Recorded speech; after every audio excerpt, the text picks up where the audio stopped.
இந்த வக்ரம் அப்படின்ற வார்த்தைக்கு உண்மையான அர்த்தம் நம்ம தமிழில் தேடணும் அப்படின்னா வளைந்த அப்படின்னு ஒரு பொருள் படுகின்ற ஒரு வார்த்தை. ரெட்ரோகிரேட் இல்லை, வளைந்த. அதாவது பின்னோக்கி அப்படின்னு சொல்லாமல் அதை என்ன எப்படி சொல்கிறாங்க அப்படின்னா வளைந்த அப்படின்னு ஒரு பொருள் படுகின்ற வார்த்தையினால சொல்கிறாங்க.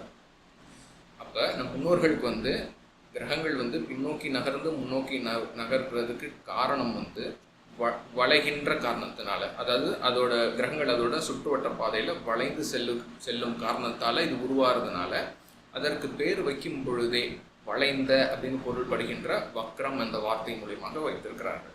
மெர்க்குரிக்கும் வீனஸுக்கும் வக்ரம் அடைகின்ற விதிகள் வேற, மார்ஸ் ஜூபிட்டர் சேட்டனுக்கு வக்ரம் அடைகின்ற விதிகள் வேற.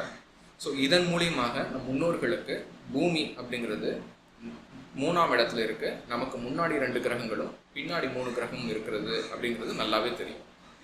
இப்போ சொல்லுங்கள், நம் முன்னோடிகள் தானே?